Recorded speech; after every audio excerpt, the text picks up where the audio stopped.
Teresa, what a week. We're approaching quickly the middle of March, the Ides of March. And that means that although energy prices tend to drop at this time of year before we start introducing summer blends of gasoline, that happens on the 15th of April.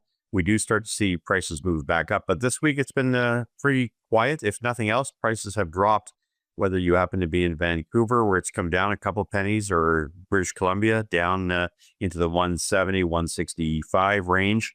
Vancouver, of course, remaining at $1.82, $1.83. Alberta, much of it is $1.33 to $1.38. Saskatchewan never moves, holds at about $1.48 on average. Manitoba back in the 146 range. And of course, for Ontario, as high as $1.57, but down to $1.52, 51. And many gas stations are shedding their retail margins. What it takes for them to operate, they're willing to give away and get their refiners or the suppliers to drop another 3 cents. So I'm seeing some as low as $1.40, some as high as $1.51, but that's really the price range. And there is no change in the markets. It has a lot to do with what I call gas bar shenanigans. That's where gas stations, start high in the morning and then drop it as much as 8 or 9 cents a liter throughout the day. I guess that they make it up both in terms of the cost of premium gasoline, as well as beef jerky and coffee and whatever you're buying in store. That's really how they make up their money these days. These are no longer gas stations. They're really small C or sometimes large C convenience stores. Quebec, usually about 10 cents a liter less than Ontario. So you're looking at about $1.61, $1.62. That's Montreal, Quebec City. And of course, in the Maritimes, they've seen a bit of decrease, not just in terms of gas prices by about 3 cents a liter, but also about 4.5 cents a liter on the diesel side, except for Prince Edward Island. For some reason, the price didn't move there, but regulators decide they want prices to go up or down. They can ignore the markets as they do in Prince Edward Island. So if you're in PEI and you saw no gas price decrease, you're being ripped off. But that's, of course, because people have this sense of security.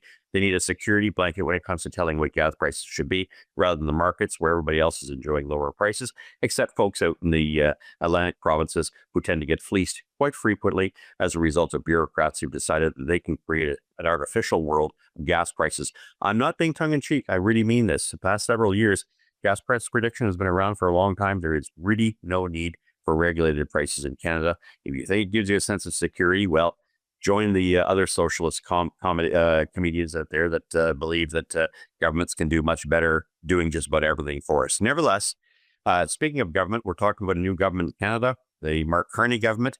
Of course, not elected by the public. We'll look to see if he has the courage to call an election.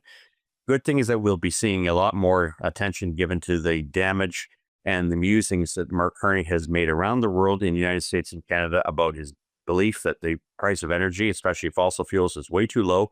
It should be much higher. To get that, he was good with blocking pipelines, divesting and ensuring financial institutions carried some sustainability creds with them so they wouldn't lend to oil and gas. And that, of course, costs you and I a lot more in terms of gasoline. By the way, I hear rumors that he wants to get rid of the gas tax and carbon tax on the consumer side. Well, that means, apart from the nonsense about rebates, which is always less than what you pay for, considering that it cascades through the economy, he's suggesting somehow that he can apply it to business and to polluters. By the way, CO2 is not a pollution. Anybody who believes that is either a faux scientist or just a really a false prophet. But that aside, we know where Mark Carney stands.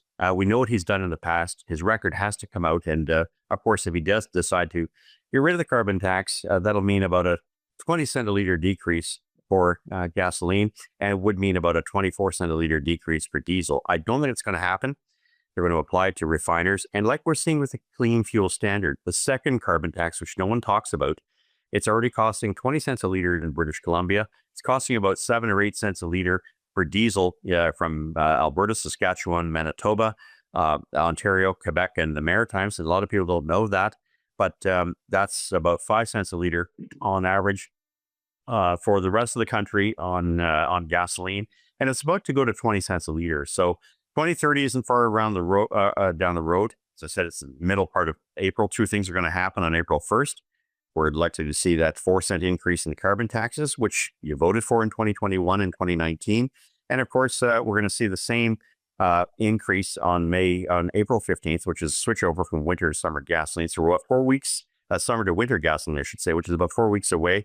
That's about a 5 or 6 cent increase. That's because it costs more to produce the summer blend that is resistant to evaporation and creating all sorts of true environmental damage, not the climate nonsense that they keep talking about. We've been doing this about 40 years. So that tends to mean that the price of gasoline, no matter what, will be up over 10 cents a liter. Of course, we have to know that tariffs are also another factor.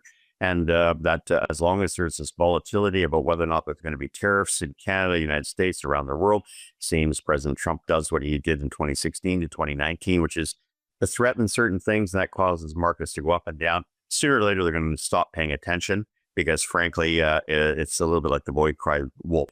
You know, tariffs one day, off the next, on the next, off the next. We can't continue to live this way. Regardless of the politics of it all, the reality is it's making it very, very comfortable for markets to drop prices. And that's probably a good thing for consumers in the short term.